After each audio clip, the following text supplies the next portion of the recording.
it takes a couple of minutes for Zoom to allow people in.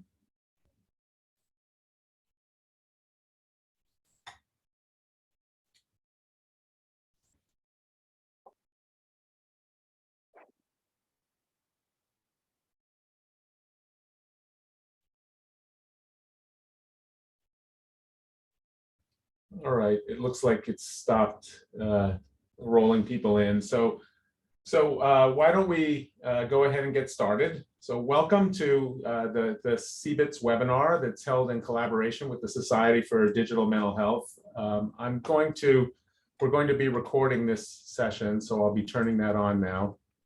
Oh, sorry.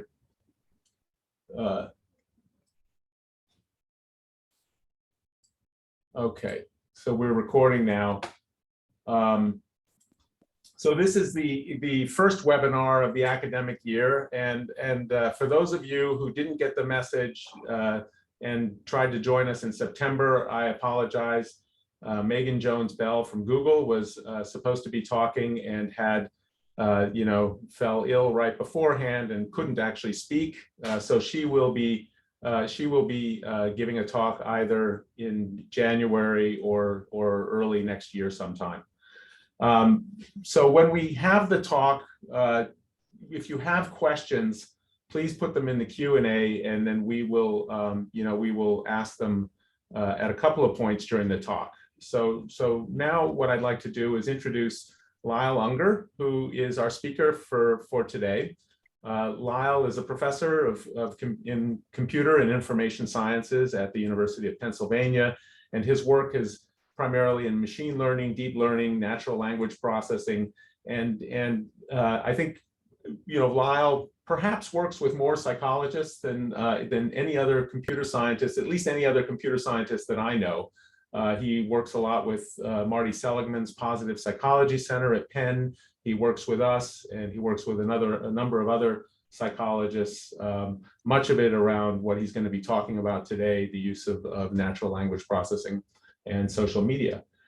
So Lyle will stop in about the middle of his talk to take questions. So please go ahead and start populating the questions as we go along, and then we'll also have time at the end. So Lyle, it's a pleasure to have you with us.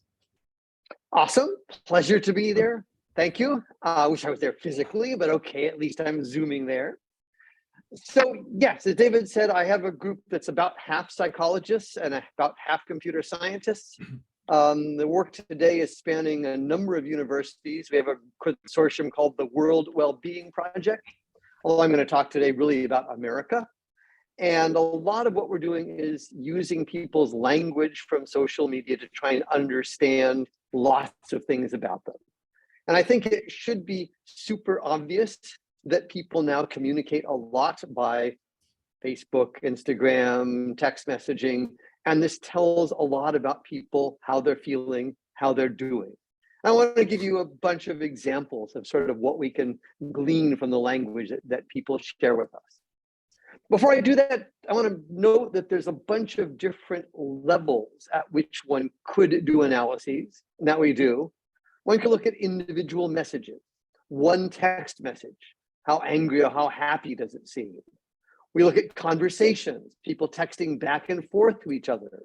How does your message change how I respond? I'll talk at the end of today about chatbots communicating with computers. Mostly today, I'll talk about person-level analyses, collect all of someone's Facebook posts with their permission. I'm happy to say I turned down Cambridge Analytica when they called me before I'd heard of them.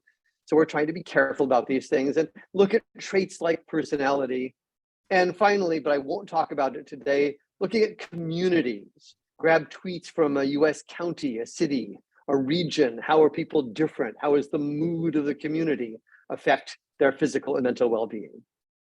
But today I want to talk about really two topics. First half, I want to talk about estimating people's traits from their language, starting with personality, and then talking about depression and empathy. And before people get too upset, is depression a trait or a state? I'm going to start by looking at the average over a couple of years of people's posts. On average, how do they respond to survey questionnaires? But in fact, of course, things like depression and empathy also change rather rapidly over days. We'll only touch on that today. And the second half today, I want to talk about language generation. How can we build chatbots to support therapy that tie into some of these traits like personality, a tendency toward being empathetic, and build that into computer-mediated communication. Cool. So first half, what are we going to do? We get a bunch of people, thousands of people, tens of thousands of people, share your Facebook posts with me. Our computer will count the words you use. Also take a survey, take a standard IPIP personality, 5-factor personality survey, take a standard depression inventory, PHQ-9, take some sort of a survey, and then we can correlate what words tend to be used for people who score high in extroversion or introversion or depression. And we'll look at those and then use that exact same data to build models. Cool. So here's a typical word cloud. I'll show a bunch of these. This is tens of thousands of people who've shared their Facebook posts and taken a standard self-report survey to estimate their extroversion. And the size of the word is the degree of correlation. Words like party and baby and love you and amazing have high correlation. And the color intensity is the frequency. Words like don't and baby and love you are frequent. Words like lovin' and great night and hit me up are rarer. So let's try and take, these are age and gender adjusted, just to factor that out. Just take a look at sort of what does the language of extroversion look like, and what's a word look like, first of all? Well, first of all, word includes so with 3 O's, so with 4 O's. These are extrovert words. It includes words like gettin' with no G, G drop, because that's different from the word getting with a G on it. These are all statistically what are words? 3 exclamation points. That's an extrovert.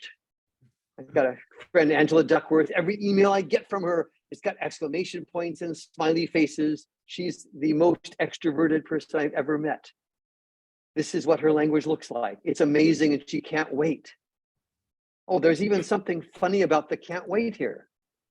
The way they spelled it, no apostrophe here. Can't wait with an apostrophe, C-A-N apostrophe T, that's less extroverted. So we're seeing the words that are, these are in some sense stereotypical. They're the strongest words, right? Most words of extroverts look like most words of introverts, but the ones that are most correlated with extroversion are here. Party, going, night with, girls, boys, amazing, that's cool. Let me pause. I actually can't see the chat window, but if someone could check to see, are there questions coming through? So I want to make sure people get the basic idea now, because we're going to see a bunch of these. Andrea, questions? Good question, but not yet. Cool. Yep. Can't wait. Cool. Introversion. In this sample, this is about 10 years ago. What are the language of introversion? People talking about anime and manga and computers and internet. These are my colleagues in computer science. More subtly, introverts are talking more about reading and about books and about Doctor Who and Wikipedia and laptops, right? Introvert activities. Introverts are using more hedge words, words like apparently. They're following different series, like Doctor Who seems to be an introvert. And it's quite impressive. You can predict personality fairly well just from Facebook likes. What movies, what series are people watching? That tells you a lot about personality. Okay, other dimensions, I won't show all 5 of them, but more neurotic Americans, these are all age and gender adjusted, they are sick of stuff. They rarely say the word depression or depressed, those are gray, but those are fairly highly indicative, right? Neuroticism is a personality trait associated with depression. I'm always impressed. Good therapy actually reduces neuroticism as well as depression. And what's it like to be depressed? It's effing bad. I hate, stupid, anymore, lonely, pissed, alone, bored, bloody, right? Not good. Okay. But I'm in a positive psychology center. What about the people who are well-adjusted, low neuroticism? And we're seeing, interesting, not just positivity. First of all, the Lord in Christ, praise. Okay, so religious people in the US in general are more agreeable, less neurotic, happier. Less obviously, the Lakers, soccer, basketball, snowboarding, Kobe. I mean, what's going on here? The answer is I don't know. These clouds are good for hypothesis generating, not for testing. But the first thing to note is that well-adjusted, non-neurotic people are talking more about sports.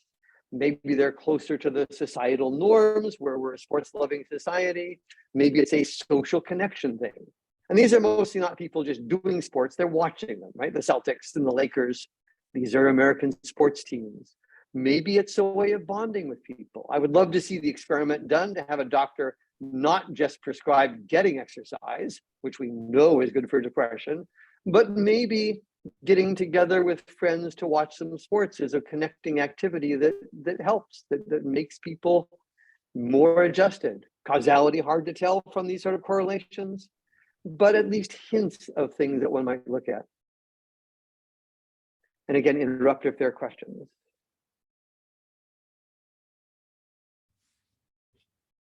Cool. Okay, how good are these? We can say, what's the correlation between the language prediction of your personality for your 5 factors and the scores when you fill out the form? And I have those shown in blue. Compare that to getting one of your friends to fill out the personality survey for you. How well do your friends know you? What's the correlation shown in red here between your friends filling out the questionnaire for you and you filling out the questionnaire? Basically, your computer estimations from language are as accurate as your friends are at estimating your personality scores. So, noise in the process, but it really does capture something fairly reliable, particularly for people who are more toward the extremes of these different personality types. Cool. Okay, so that's personality. But I think a lot of people on this call are maybe interested in other traits or, again, states sometimes like depression. And I want to give the highlights from a whole series of papers written with my team and Johannes Eichstätt, currently at Stanford. And I want to start by looking at a couple of facets of depression to sort of look at language for delving inside one psych construct. I'm going to look at low mood, the language of people who report, I often feel blue, I'm often down in the dumps. And I want to look at low self-worth, people who report not feeling comfortable with themselves, not being pleased with themselves, people who dislike themselves by self-report.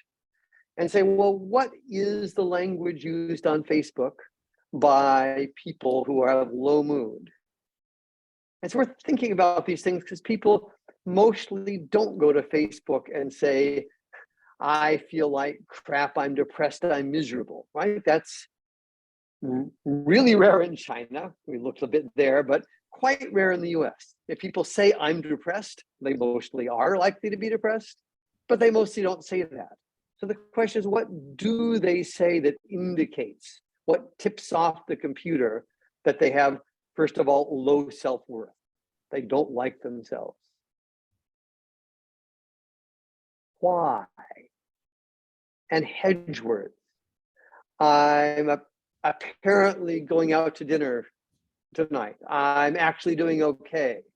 I probably will be doing well in my exam. So what we're seeing is the computer's picking up on low self-worth through the questioning, through these sort of hedge words. These actually apparently probably sort of subtle negations like anymore, I'm less happy anymore, I don't. So it's not direct, but the signal is there. People with low self-worth reliably, statistically use these sorts of words more. Mood, people who are answering questions indicating that they're unhappy. Alone, interestingly. If someone says I'm depressed, then mostly in fact they really do have a low mood, but that's rare. It's stigmatized. It's not socially acceptable to say I'm depressed. Whereas if you're on Facebook, it's fine to say I'm alone. And recent work I won't show it today, we've been teasing apart the common language between depression and loneliness, which there's a lot of, and the separate pieces. And you can start to see these questions of people being alone, sometimes being lonely when they're reading poetry and listening to music, but not being depressed, but still being lonely, and a lot of commonalities between depression and loneliness, often treated by the same sort of behavioral activation. How about you go out and call someone, make an appointment for lunch with someone, treat your loneliness and your depression. So I think it's helpful to look at these symptoms that go together with depression, which are often not measured in direct surveys, but often show up quite strongly in the language. Again, I'll pause in case there are any questions. None so far. Cool. Either everybody's gone or they're all there. Cool. They're tracking. I want to show a little quick result of how we're starting to use this. And this actually has a recent article with David Moore as a co-author, our student Tony Liu doing these. We can take the depression model trained on exactly that same sort of data set I showed before. Thousands of people on Facebook share their language, take a survey, build a depression language based on the Facebook language, based on the surveys on Facebook. These are fairly cheap and easy to run at the scale of thousands of people. Now, once you have a model that recognizes depression-oriented language, ask the question, what happens if we go to text messaging, SMS data, people texting, and we prompt them and measure their PHQ-8? And note that it's much more expensive to get cell phone data, to put apps on people's phones, to monitor their text messages, more intrusive, bigger ask, more payments to the participants. But we can train the model on a large sample, thousands of people, and test it and use it then on a much smaller sample, a couple hundred people who are letting us track their mood, their depression levels, their text messages, their cell phone sensor data. And it works remarkably well. So shown on the plot here is a ROC curve, which hopefully many people have seen.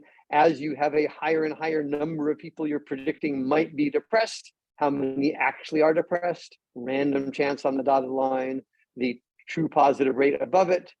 And what we're predicting here is trying to predict for someone, given the last 4 weeks of their text messages, how highly depressed are they as measured by a PHQ score. And on the blue level is using sensor data. People who are depressed tend to move around less, spend less time out doing things.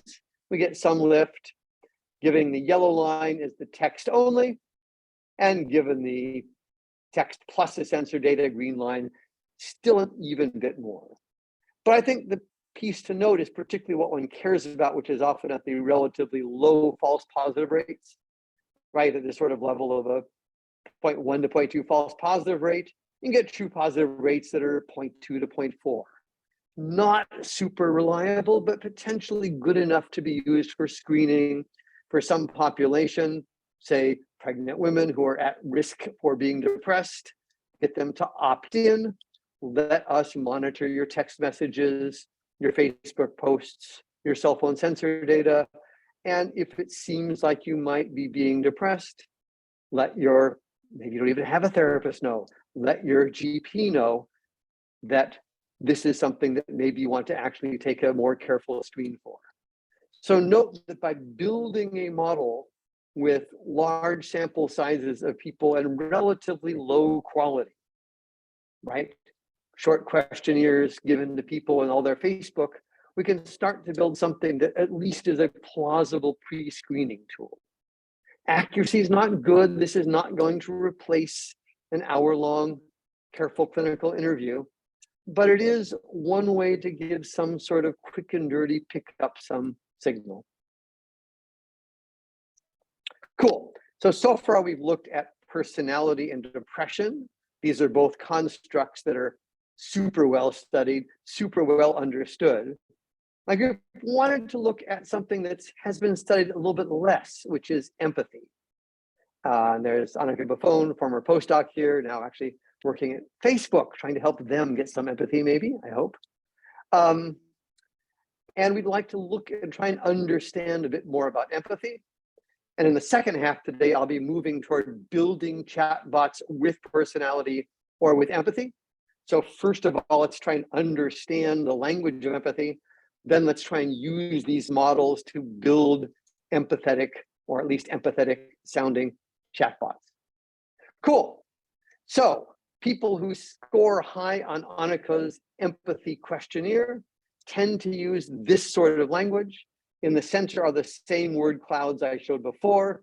Highly empathetic people are talking about love and feeling and so much and wish and heart and babies and mom and I and loved, and it all looks fairly good.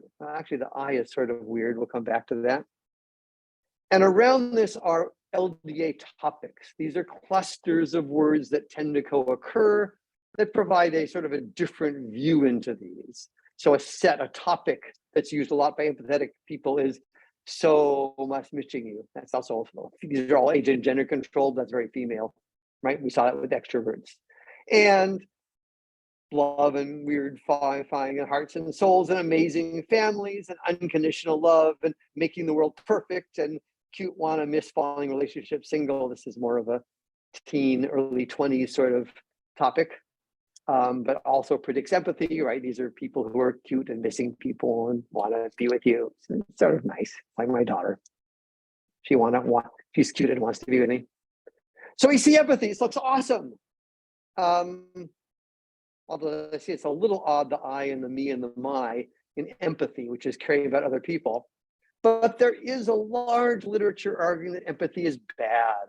The most famous of these would be Paul Bloom at Yale, who wrote a whole book and a really cool New Yorker article arguing empathy is bad. You shouldn't have empathy. Empathy is what causes doctors and caretakers to burn out.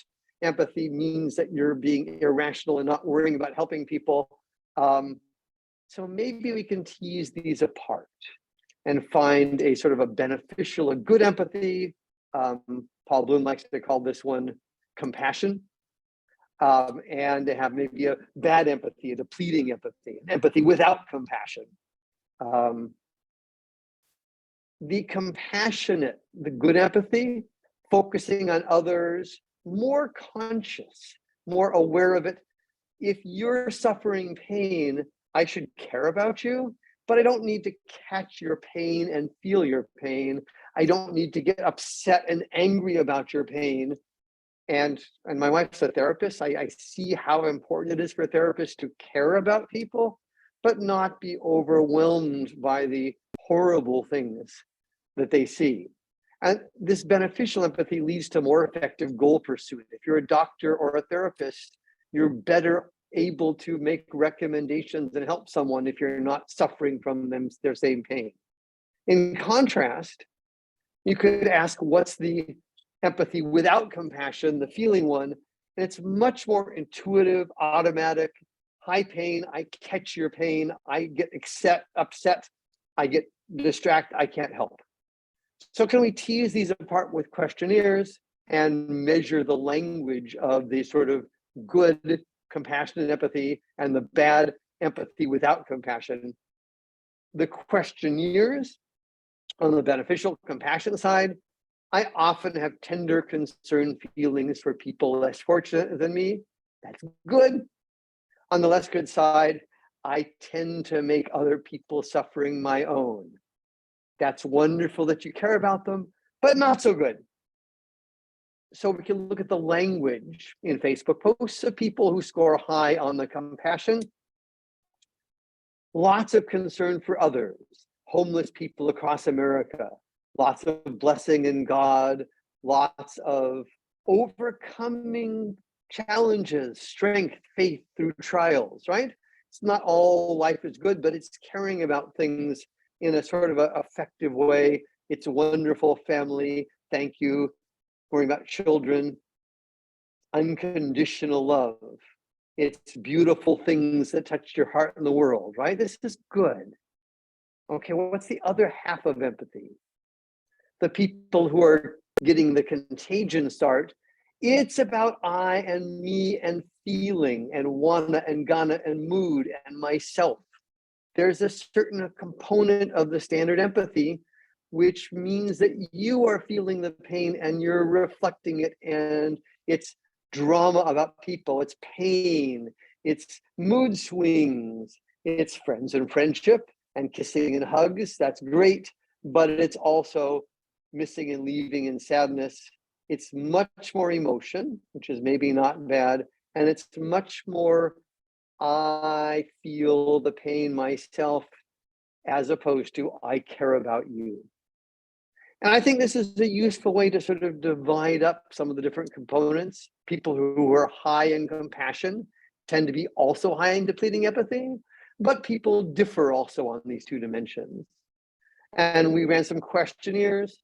People who are more on the bad empathy without compassion tend to do more volunteering, which is maybe good, but it's less effective than giving money if you're an effective altruist.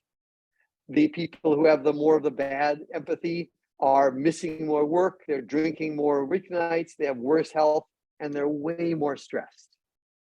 So it's possible to have compassion and actually help others and have lower stress compared to having empathy without compassion and getting very stressed by how bad the world is, and also helping people, but at some cost to oneself. So we're seeing here sort of a convergence of survey questionnaires, language, measurements of behavior, all trying to put together a broader understanding of what empathy is. I've now ended the first half of the talk. I will again pause in case there are questions on any of that, and then we're going to shift to a different topic, which is how do we use personality and empathy language to build better chatbots? Cool. We do have two questions. People normally do save them till the end, so this is exciting. So the first one is Robert Greene in his book, quote, "The Laws of Human Nature," talks about analytic empathy. Is this the same as beneficial empathy?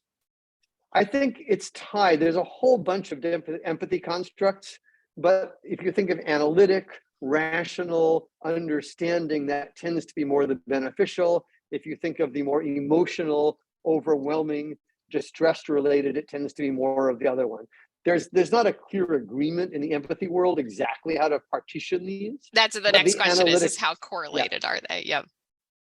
And the answer is that the two empathies are correlated at 0.7. So they're highly correlated. People who score high in the more analytic cognitive is a more common term, the cognitive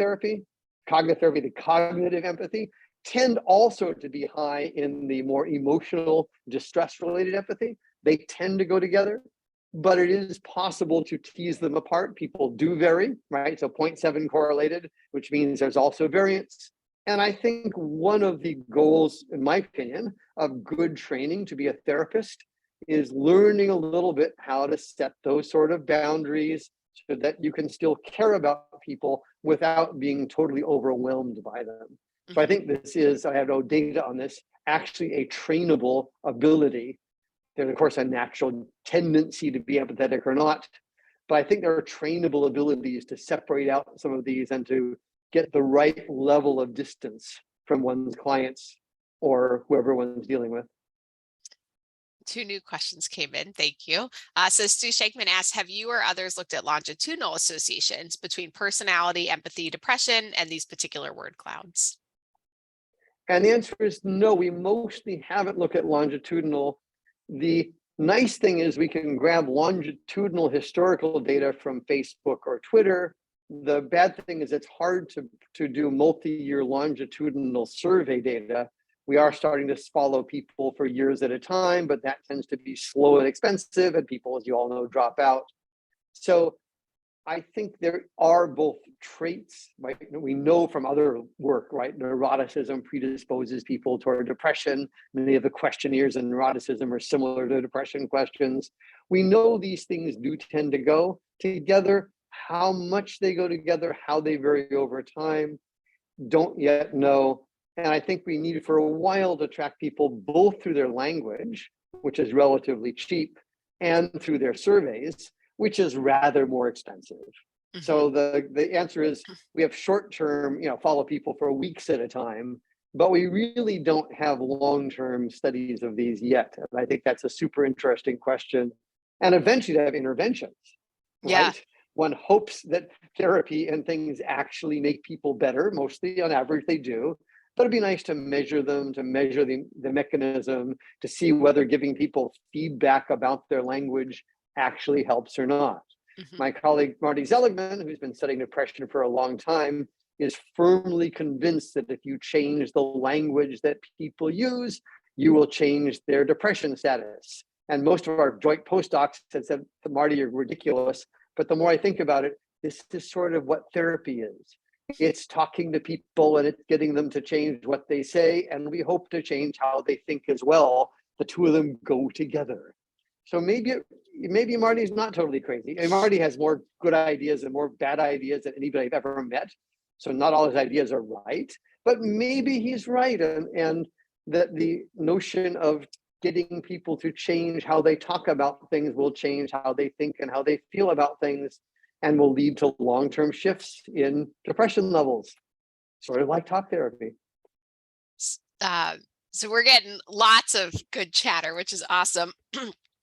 There's 4 questions here, and maybe we'll all sort of, do you see them too? Because then we'll go through these, and then what we'll do is then maybe we'll move forward. So just let me know when you want to scooch back. Let's take one more. Okay, yeah. Yeah. So because this next one's actually quite related to what you were just getting at, which is we're talking about longitudinal, but then the question is how repeatable are these measures? I assume language fluctuates a lot.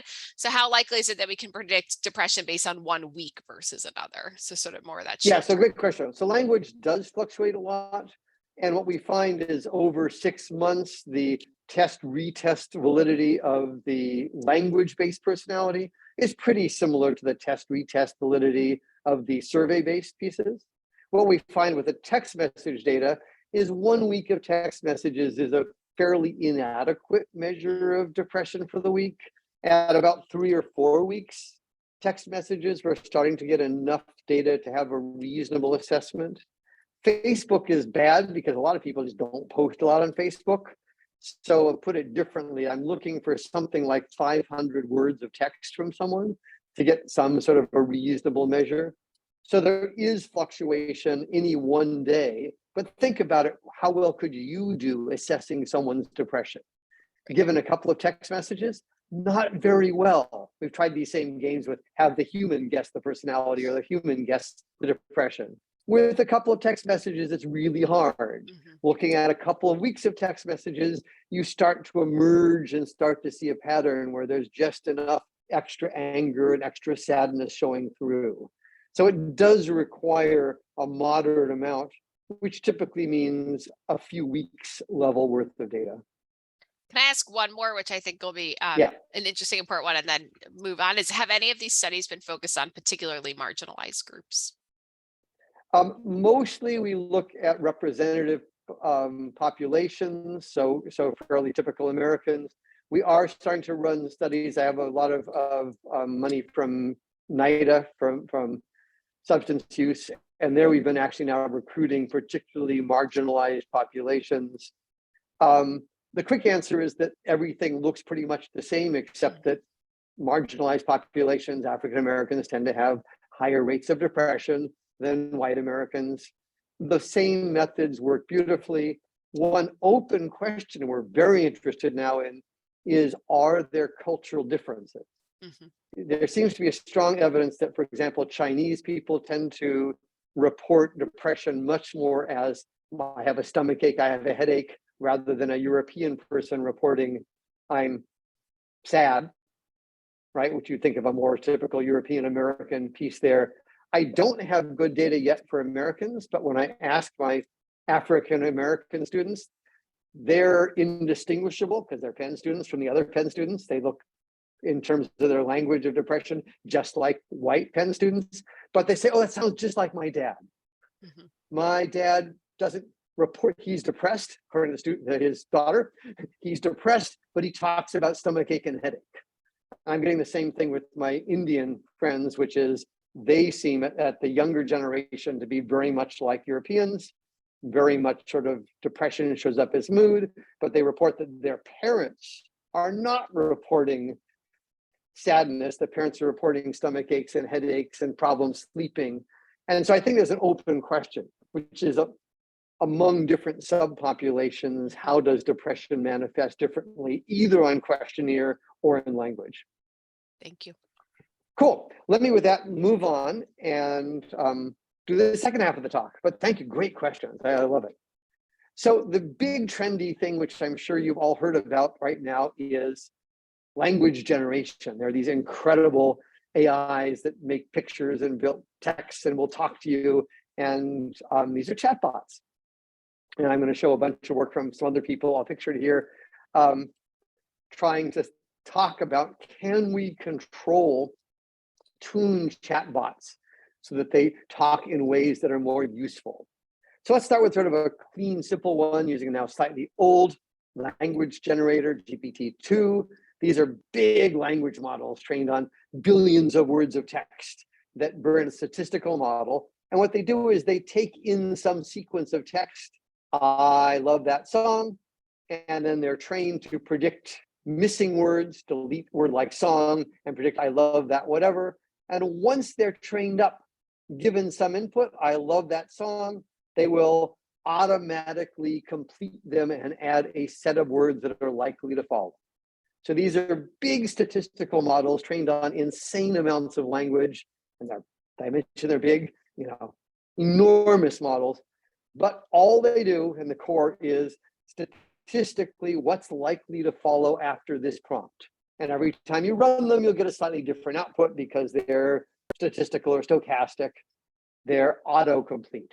If you use Google autocomplete, you start typing something in a search and it says, these are the things that are likely to follow. That's this kind of model.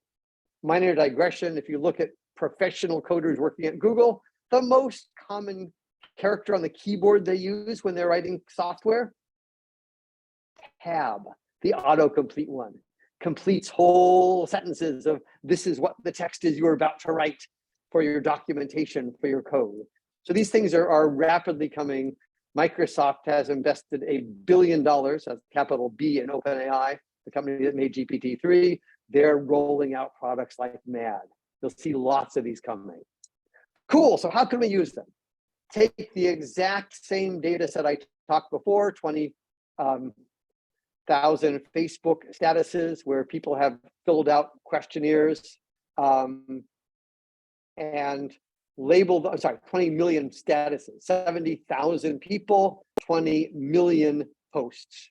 Label all those posts with the personality of the person who did them.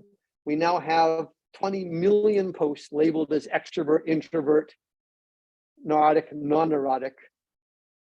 They're crappy labels, but it's at least on average capturing these sort of statements on Facebook tend statistically to be more extroverted or more neurotic or more agreeable or less agreeable.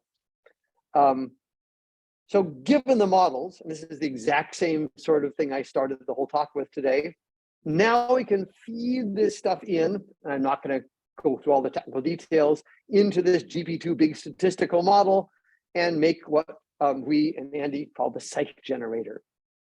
And so what does it do? You're going to give it optionally a prompt. You'll give it some sort of how high or low do you want people to be on each of the 5 factors, how extroverted, how neurotic should the person, well, not the person, the chatbot be. And then we can feed in this profile, say I want extroverted, generate text, and it generates as much text as you want that looks extroverted, right? Going to be the club, I love all my friends, exclamation point, I love you guys so much, right? Exclamation points. And every time you hit it, it will be completing what sounds extroverted. It generates extroverted text. Cool. But you can also have it auto-complete a phrase. I like to, and then what statistically comes up. And extroverts, according to this model, like to dance, sing, kiss, and dance, smiley face. Cool. Introverts, more my thing, play games, think of myself as a nerd, that's sort of sweet, right?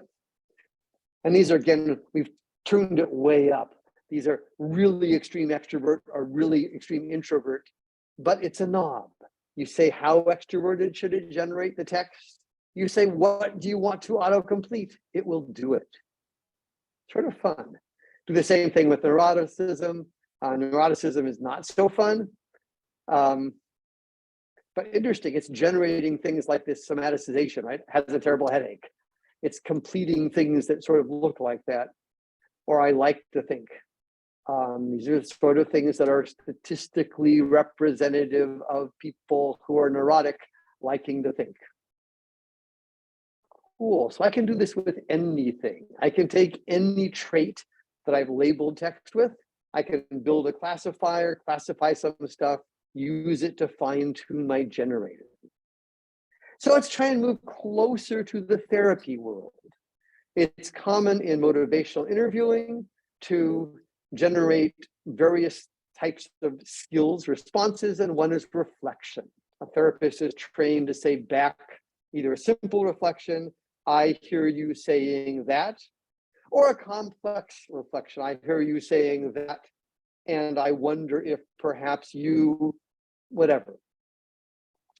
And we have gotten, thanks to a company whose name I'm not going to mention for the reasons that will become clear because it's sort of embarrassing, a bunch of actual peer-to-peer peer counseling. It's not peer-to-peer in this case. It's a bunch of untrained therapists, low-skilled therapists, and a bunch of clients holding counseling sessions online, and a typical sort of one, and all the words are disguised to protect the guilty. I feel so anxious when I wake up in the morning, and the counselor doing a reflection would say, it sounds like it has been a way of calming your anxiety, blah, blah, blah, right? Which is, you can think either a good or a bad reflection, but okay, that's a client statement and a counselor response. We got a bunch of these, right? Thousands of people talking to each other. What can we do with it? We can train up GPT-3. We're now using the current state of the art. And there are two ways to sort of train it. One is you tell GPT-3, you type in client : and you type in the message, right? Verbatim, I feel so anxious when I wake up. You type in the message, and then you type in to empathetically rephrase the client's message. What does the counselor probably say in response? Counselor, it just types this whole, you type this whole thing in, the computer auto-completes it. And it's really good at auto-completion. It's scary good. Sometimes it's crappy, but mostly you look at it and going, wow, that's what I would have typed, a whole paragraph of auto-completion. The other way to do it is you take up 3 examples, say, and you say, or a bunch of examples and say, here's what the client said, here's what the counselor should have said, here's the client said, here's the counselor should have said, here's what the client said, now you do it this time. So you give it a bunch of examples, right? So either you're telling it in English what you want, please give me a good reflection, or you're defining it by example, statement, reflection, statement, reflection, statement, reflection, statement, autocomplete. So far, so good. So we got 2 methods and they work equally well, so that detail is not going to matter too much. But what's going to be striking is the question of how well it worked. And we're going to rate it on 3 dimensions. One is fluency. Have a human rater. These are a bunch of graduate students rating, given this reflection generated by, we won't tell you, either a person or a computer, how fluent is it? Does it seem like English? The second question we'll ask is is this a good reflection or not?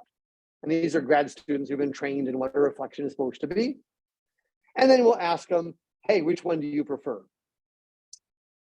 And what we have here is a bunch of things. Prompt designed few shot learning, that's giving some examples to GPT-3. The red one's a computer. We could fine tune it by training it on some reflections. We can fine tune it by training it on not just what real counselor said, but what Emma, who's a skilled person, says the counselor should have said, right? So a reference reflection, the blue ones are, this is GPT-3 trained on the data that an expert says should be given. And in the gray bar is the ideal reference. This is the best answer we could have given what we think the right answer should have been. And what do we see? Well, we see, first of all, starting from the bad ones, these sort of flesh orangey color, the ones that were generated by real human counselors, the actual ones that are currently actually really doing online counseling. This is frightening. Got the lowest ratings for fluency, for reflection, and for preference, tied very much with GPT-3, which is trained to imitate them. So GPT-3 does a great job of capturing the crappy job being done by standard counselors. If instead of that, we give GPT-3 either a couple examples in red or a lot of examples in blue of high quality reflections, these are the answers we think they should have done, then it's really very close to the real ones generated by a skilled human. Comparable fluency, almost up there, comparable reflection quality, not quite as high in preference. The raters slightly preferred the actual expert responses. But what have we seen here? This is, for me, frightening. It says that a computer trained on good responses to the client does much better than the actual counselors do, and reasonably close to what an actual skilled therapist would say. So we've got something where the computers are not superhuman in the sense of being better than a skilled therapist, but superhuman in being better than a sort of a peer, not well-trained counselor. I think that has some implications. Cool.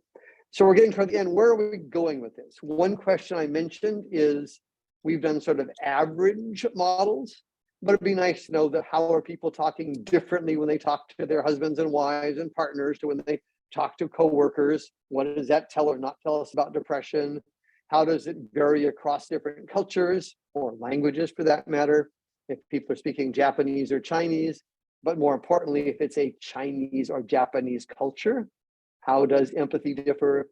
How does conversations differ about therapy? We're looking at conversations, back and forth, cell phone conversations, discussions, talking, having chatbots talk to people about why they're taking or not taking vaccines. And we're building models that will do what I've sort of shown here a little bit. The same way I said you can actually make a chatbot that's extroverted or neurotic. We're building chatbots that are warmer, that are more empathetic, that are politer, which is maybe good or maybe bad. There's an optimal version. Questions that how does changing the personality of the chatbot in cases where, say, someone is asking for medical information, I have this bleeding, should I be concerned? Often people want both factual information about the bleeding and maybe, or maybe not, some degree of empathy and concern. That must be terrible. How are you feeling? Are you worried about it? And I think as we move toward chatbots, which I in no way see as replacing clinicians or replacing therapists, but as providing supplemental, much easier ways to get information, to get more feedback, to not just have therapy once a week, but to get feedback on how you're doing throughout the week and how your communications are going. As we do that, I think we want computers to be, as it were, more empathetic and more aware of how they impact other people's moods and feelings. And with that, I thank you, and I thank the huge team of students who've done this. And we have a couple of minutes for questions. Thanks.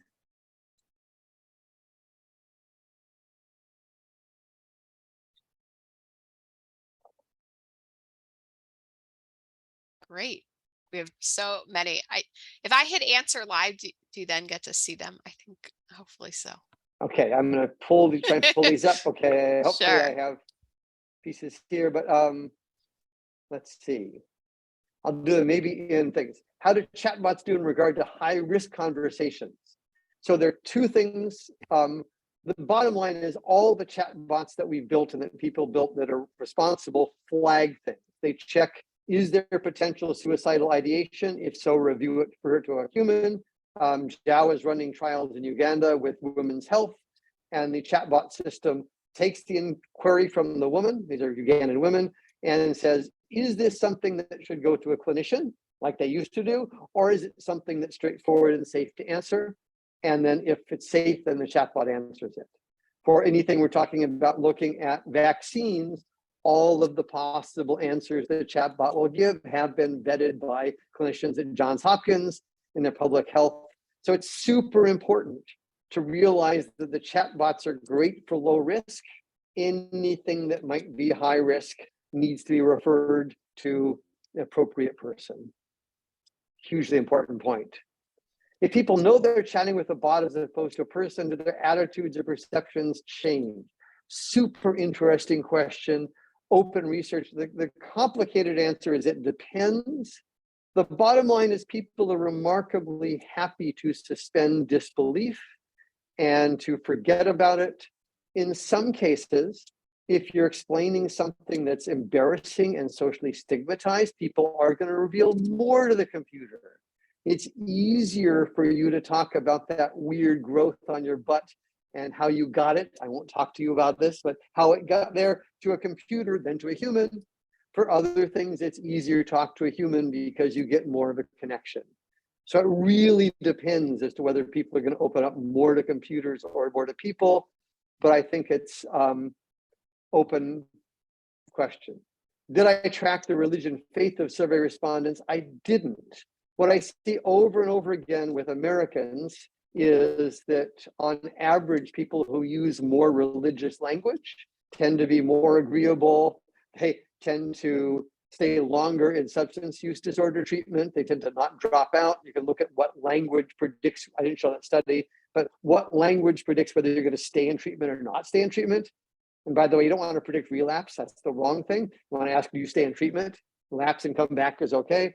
And it turns out that either because the treatments are too faith-based or because faith helps you, but it is the case that religion in general is always a good thing in the studies we have. I'm not sure that's going to be globally true, but it's certainly true here. Let's see. How do I control for a self-selecting sample? It turns out that our sample, our large 70,000 population sample for personality looks exactly like the US in terms of extroversion, introversion, eroticism, other things. It does not look exactly like the US in terms of age, because there's nobody under the age of 13 there and almost nobody in their 60s. Looks pretty representative in terms of races. You gotta check to make sure your samples are not super biased, but it's fairly easy to re-stratify. Once you know how many people you have of each age and gender, we tend to get more women. Women are more sharing, they're nicer, they're more empathetic, they're happy to share their stuff more. So we need to control for that when we build models, but it certainly can be dealt with. Do interventions exist on training people to use empathy, beneficial versus depleting? No, the current things I've seen, I talked to a local hospital, and not at my university, but at Philadelphia, who I'm not going to mention the name of. They're training their clinicians to put themselves in their patient's shoes and to feel what their patients are feeling. And I'm going, this is great. You're training your physicians to burn out. I'm glad you want empathetic physicians. And it is the case, by the way, that patients fare better when nurses and doctors and people actually express some caring. A call from the nurse saying, how are you recovering from your post-operative whatever's, does help in objective outcomes like readmissions to hospitals. empathy really does help. But no, nobody seems to be training people in good empathy. Mostly they're not distinguishing them. And as you're probably aware, there's a lot of burnout right now in the medical profession. I don't think we're doing a good job of helping people learn how to be compassionate without burning out. Don't know any interventions there, much to my distress. Cool, what else am I missing? Much as languages around content words. Jamie Pennebaker thinks lots of in function words like pronouns. So the old-fashioned models, like Jamie Pennebaker, who I dearly love and whose Luke I use every single time, counted small sample sizes which found the words that were most frequent. And if you only can count super frequent words, you get the, which shows up for older males more than younger females. You get I, which shows up for depressed people and people with depleting empathy. You get you and we, which is sort of more generally good. What you miss are a lot of things. The frequent words don't include names, but names, Andrea and David, really are part of empathy. They don't show up in Pennebaker's thing because there are lots of names, right? You'd have to include Abhishek and June and all my students and friends. So what happens is the old studies focused on common words because the common words are the words that are easiest to find. But it turns out that all the words that people use make a difference. And we see, for example, for predicting relapse and particularly non-staying in substance use disorder, it's not just religious words, but they words like faith and blessed and proverbs and John's and all these sort of religious words. But also on the other side, people talking about taking buses and their cats and their dogs and real life sorts of things. And so these little vocabularies miss the millions of things. They don't get the Doctor Who and the zombies and the 3 exclamation points and all of these relatively rare words. And the thing that's terrible about language is that almost all words are incredibly rare. In an average year, you might use the word backpack 4 times and the word ZD once. If you look at sort of typical data, words like backpack that seem incredibly common, at least to me, because I carry one every day, don't show up very often in thousands of posts. So it really helps to have large sample sizes. So this appearance that what matters is function words and pronouns is an artifact driven by the fact that they're frequent. And the nice thing about modern language is we can capture large samples, right? I have billions of tweets. I can capture really rare words and correlate them with other ones and group them together. Cool, let's see. How do you assess the confounding influence of effort or available time on counselors' performance being worse than the chat bot? We may have to make this one our last one. This has been so engaging and exciting. Yeah. Last question. So I think the answer is, here's the deal. It's one thing if you can get a professional therapist to give a thoughtful answer where she gets to spend 3 minutes doing it. It's something else if you have a peer counselor and she gets 30 seconds. But here's the deal. If you look at what companies are doing now, the companies that I know have back ends that suggest to the client reps, their equivalent of counselors, here's a proposed response. Either accept it or respond it. You've got 10 seconds. And you get much better responses where the humans are accepting or rejecting or editing a computer-generated response. I don't care if it's unfair that the computer can generate this in 20 milliseconds and it takes you 30 seconds. The fact of the matter is that you're going to be seeing all these systems at least going hybrid, where the computer suggests a reasonable answer, where the human has to then think she actually likes it or doesn't like it. Or you're going to replace the humans altogether and have, for better or for worse, chatbots. I'm not a huge fan of that, but I think the speed difference matters. Humans are slow, computers are fast. If computers are comparably good, it's going to be hard to compete. So let's at least work together. Thank you all. Thanks for the great questions. You have my email, or if not, contact me through people like David. I'm happy to answer more questions later. Thank you. Thank you, Lyle. This is really a tour de force. I enjoyed this thoroughly. So So thank you for joining us. I just want to mention before we go that next month in November, Jessica Schleider is going to be speaking with us about very brief digital interventions, which I think she takes a novel approach in that most people only go on a digital intervention once. So she is looking at how far can you get if people only use something once. And then in December, Nick Jacobson from Dartmouth is going to be talking about passively collected data to enhance mental health conditions. So join us next month. And Lyle, again, thank you so much. We'll see you. Thank you. Great. Bye-bye. Bye-bye.